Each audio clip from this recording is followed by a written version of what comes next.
ariyo wach mag loro ndara. I think mano to gima ber nikech sani koro nyaka wakaw drastic measures kata mana kuonde molony ka gik moko timore tinyiso ni koro section kaka naneno Kenya National Highways Authority duol mar highways noloro section mar Thika Super Highway mowacho ni koro kudwa dhi Thika town to luw Kiambu Road to chom Ruiru bypass nikech seche ma idwaro chunori kidhi kata machalo kata Mai Mahiu wantie gimoro ni flash floods ma gin gi amane got kata sa obiro dichieng' ka koth ok chwe kata koth ok ochwe koro sirkal kuom loro deri got anyalo wacho ni kanyo gitimo maber gi keep on updating jopiny ni ndara ni rach kikulu to ok ni wacho mana milome kendo ilore nikech dhano be wigi tek iyisogi ni ka Narok ka okalwalo kes kata amina wuoyo kode ni am a victim nyocha bondo to kachopo Kinonge ka achopo kanyo sa achiel otieno to by sa 7 otieno same spot nantiere kanyo iwinjo koro gino mako everybody those periodic updates are very important and then gima ber ni onego bedo gima in terms of governance ni gima ni the collegiate responsibility all departments onego bed ni biro meteorological department ma owete na gi osewacho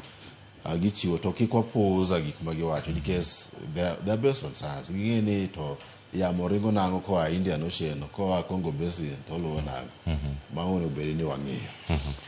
to hie onego bed ni magi 2024 en gima late ni 2024 Kenya ka onge technology manyalo konyo for the first time like kidhi United Arab Emirates en kumilongo ni desert bagen gi artificial rainfall gin pi mantie ka liet ng'eny to ndiye but for the first time no ka airports gi ne nitiere ola mapok notimore to what did they do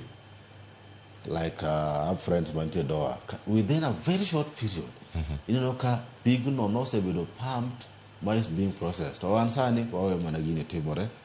kama koro woningo bed ni wang'iyo matut gi mondo wane ni to lony manyasani wanyalo timo kes lokruok mar kor lwasi to en gima nitiere ok onya bedo no ywaka in and out to onge gima ok wan proactive onge gima wanyalo wacho ni to an kaka dhano atem there another thing kata mana in terms of gima luongo ni vegetation cover pidho yien onego bed ni wang'iye matut mok wakete siasa wang'e ni to like kuonde ma floods go kata mana swampy areas ere kaka wanyalo reclaim those to magi gik moko onego bed ni ng'ato rito sirkal mondo otim magi ma dhano wuon onyalo ng'iyo ni to ere kaka nyalo pidho yien mondo those swampy places ka koth chwe to wanyalo timo koro en gima late ni pod waywago floods kata mana masira mar oula 2024